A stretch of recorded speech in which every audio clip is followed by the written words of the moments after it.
रिक्शे वाले और बच्चे से भी पूछेंगे तो बता देगा हाँ भाई शराब मिल रही है और शराब बिक रही है। देखिए इसकी समीक्षा करनी चाहिए। ये काला कानून है। अगर आपको शराबबंदी को लागू रखनी है तो आप गुजरात, आपके माननीय प्रधानमंत्री जिस राज्य से आते हैं वहाँ का मॉडल ले लीजिए। जो बाहर से आते हैं खास करके उनको आधार सिस्टम पे मिलता है, वैसे कर दें। गृह मंत्री जी का आश्वासन है कि मैं इस पे समीक्षा करूंगा।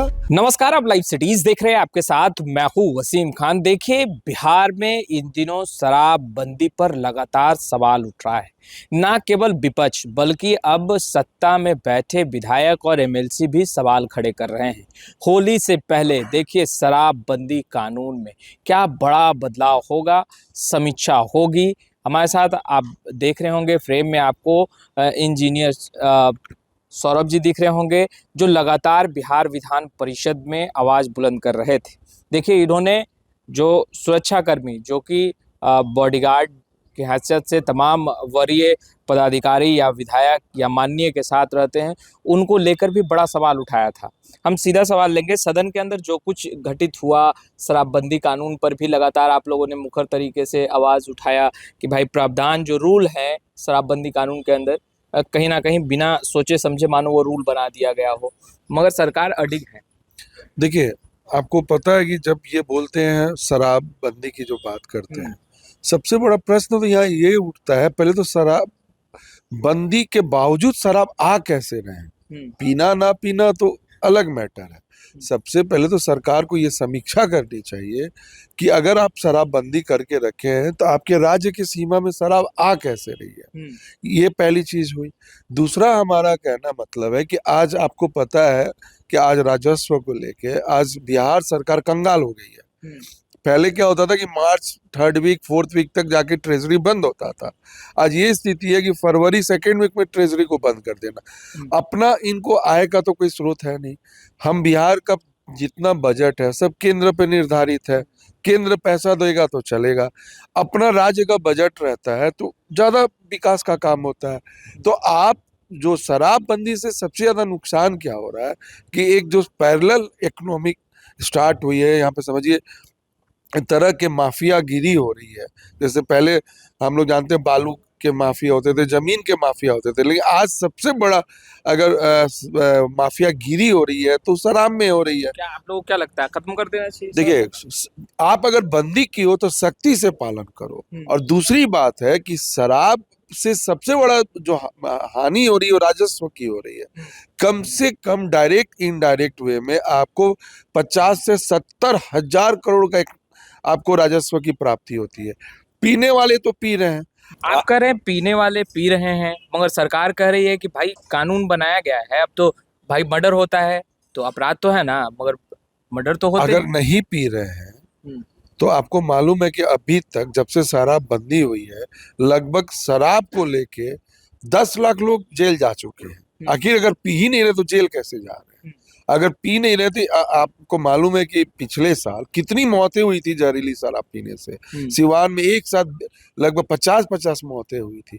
तो अगर नहीं पी रहे तो मौत कैसी हो रही है। और देखिए, पीने वाले तो वाकई में पी रहे हैं, आप किसी से भी समझ लीजिए। और होम डिलीवरी ये तो सारा बिहार की जनता जानती है। अब पटना तो छोड़ दीजिए, मैं बेतिया से आता हूँ। अब बेतिया में हमारे जो अनुमंडल है, बगहा है, नरकटियागंज, अब वहां भी कहिएगा तो होम डिलीवरी हो जाएगी। ये तो राजधानी है, यहाँ तो और बड़ा रैकेट है। यहाँ और बड़ा सारे लोग मतलब बड़े बड़े माफिया लोग हैं। तो ये बात आप एक रिक्शे वाले और बच्चे से भी पूछेंगे तो बता देगा हाँ भाई शराब मिल रही है और शराब बिक रही है। देखिए इसकी समीक्षा करनी चाहिए। ये काला कानून है। काला कानून बिल्कुल है। अगर बहुत सारे राज्य में बंद है तो वहां आप देखिए, इससे नुकसान केवल राजस्व में मतलब शराबी से नहीं हो रहा, मद निषेध विभाग को नहीं रहा, इससे आपका पर्यटन को हो रहा है। कोई भी पर्यटक आ रहे हैं, आपके बड़े बड़े होटल जो है, इंडस्ट्रीज है, उसमें नुकसान है। सारे बड़े मीटिंग है, सारे बड़ी शादियां होती है, 1-1 करोड़ 2-2 करोड़ लोग गुवाहाटी जाके कर रहे हैं, कोई सिल्लीगुड़ी जाके कर रहे हैं। तो ये अगर शराब की वजह से हमारा इतना राजस्व राज्य से बाहर जा रहा है। बनारस जाके कर रहे हैं, गोरखपुर कर रहे हैं, रांची जमशेदपुर कर रहे हैं। तो ये तो आप पैसा अपने निकटतम जो आपका राज्य है आप लोगों सीमा। पर भी एक आरोप लग रहा है, आप लोग जिस तरीके से कर रहे हैं कि होम डिलीवरी हो जाता है, हर जगह पहुंच जाता है, साठगांठ का आरोप लग रहा है कि शराब तस्करों के साथ आप लोगों का साठगांठ।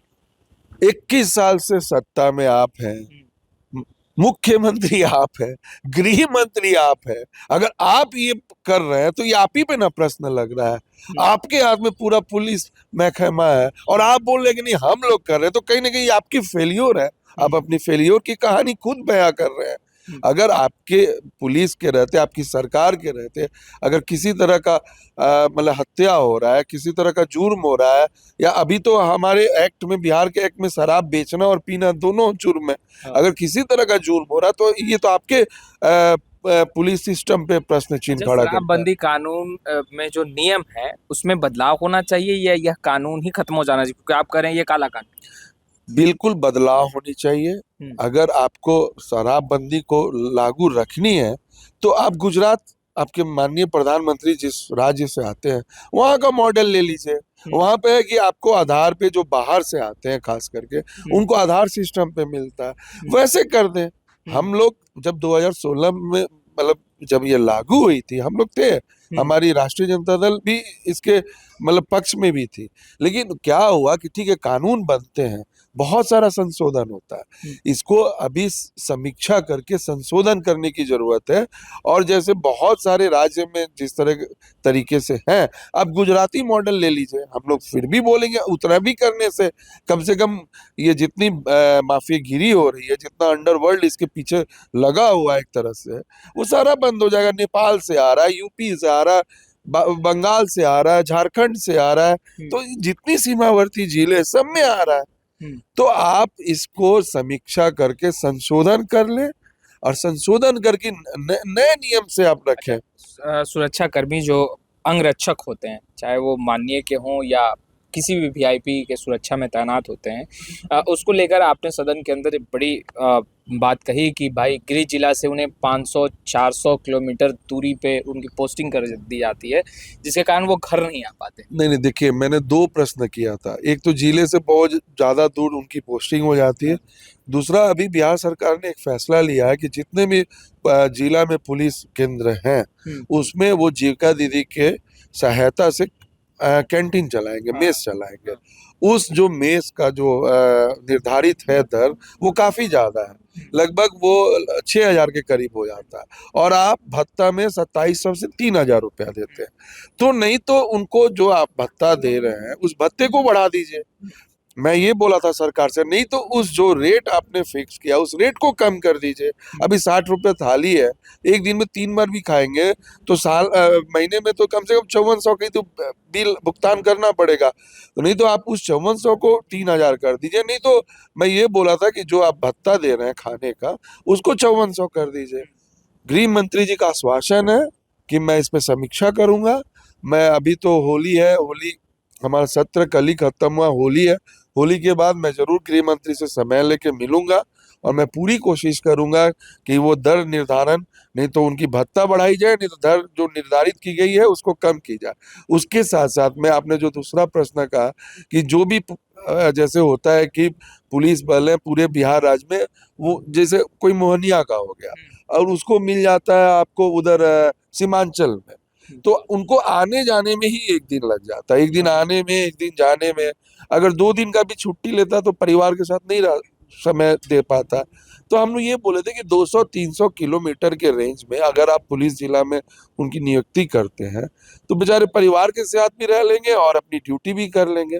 ये भी हुई है कि हाँ, इसकी समीक्षा होगी, ये भी हुई है। हम लोग पूरी कोशिश करेंगे कि गृह मंत्री जी से मिलके, माननीय गृह मंत्री जी से मिलके ये समीक्षा करके थोड़ी सी इसमें ढील बढ़ती जाए। तो आपने सुना इंजीनियर सौरभ जी को स्पष्ट रूप से सदन के अंदर भी दहाड़ रहे थे, और देखिए अब कह रहे हैं गृह मंत्री से मुलाकात करूंगा, और देखिए अंगरक्षकों को, बॉडीगार्ड हो या बिहार पुलिस के अन्य कर्मी, उनकी आवाज बनकर गृह मंत्री से बात करूंगा। पोस्टिंग का मामला हो या देखिए उनके थाली को लेकर के जो चीजें चल रही थी उस पर भी सदन में बोल रहे थे, शराबबंदी पर भी बोले हैं। फिलहाल इस वीडियो में इतना ही। आपका बहुत बहुत शुक्रिया।